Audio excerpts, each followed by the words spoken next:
from the North Lawn is White House Press Secretary Karine Jean-Pierre. Karine, it is good to see you again, but I'm sorry it's after yet another incident of gun violence in America.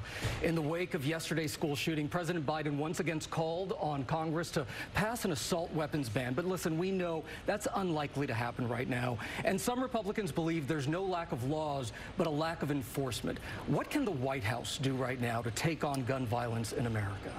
I'll tell you this, Gio, and again, always good to see you, my friend. I'm sorry that it is under these circumstances, but what we need from congressional Republicans is courage.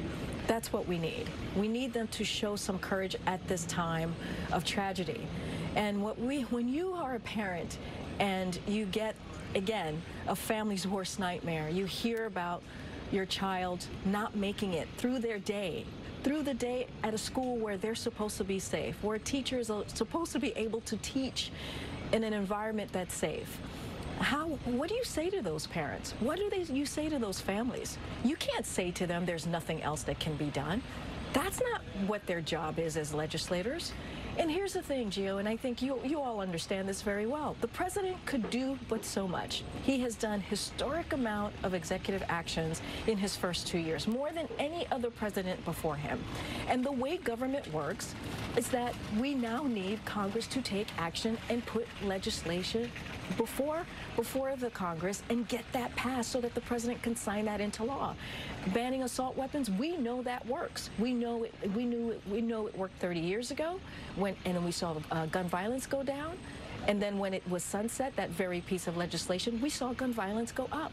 We know what can work to save the lives of children, to save the lives in our communities across the country, and they know exactly what they need to do. And not only that, Gio, majority of Americans want this. Majority of Americans want common sense gun safety laws. They want to see assault weapons banned. These are weapons of war.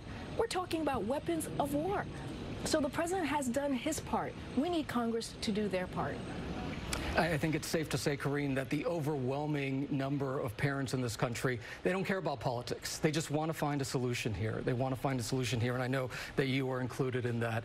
Meanwhile, Karine, let's switch gears here a bit, because today the president is also starting off his Investing in America tour that's in North Carolina. What's that tour all about, and what do you hope to accomplish?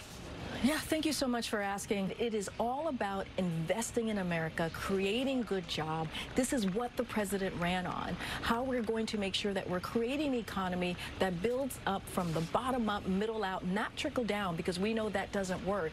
And that's what you're going to see from this president. You're going to hear him speak to this. And it's, again, a direct contrast of what we're hearing from Republicans in Congress. They want to increase everyday price of goods for Americans. They want to repeal Inflation Reduction Act, which does nothing for the American people, which does nothing to help our economy, which does nothing to help lower the deficit, which is something that the president puts front and center at every day when he wakes up, how we're going to make the American people's lives easier, how we're going to really deal with inflation and lower costs. And this is part of what you're going to see today in Durham, North Carolina with the president. Yeah, helping hardworking Americans, find jobs that satisfy their needs. I know that's top of mind. Also top of mind for many Americans is the banking system. First Citizens Bank announced a deal to purchase Silicon Valley Bank, the collapsed lender that was taken over by the FDIC. President Biden has called on Congress to pass legislation to strengthen rules on banks and prevent failures like this in the future. So how confident are you that that will happen? In the meantime, can Americans trust that their money is safe? Yes, the Americans should have confidence. That's what the president has been saying and trying to put forward these last 2 weeks, is make sure that Americans have confidence in the banking system. The banking system is indeed resilient. We took some actions to make sure that depositors feel safe, that they will get their resources that they need, and so it also stabilizing the banking system. So again, we are in a good place moving forward because of the actions that this president and his administration took. The American people should have complete confidence on how we're moving forward and how we're going to protect taxpayers. All right, White House Press Secretary Karine Jean-Pierre, thank you so much for joining us on this difficult day. Thank you, Gio. Thank you, Kana. All right.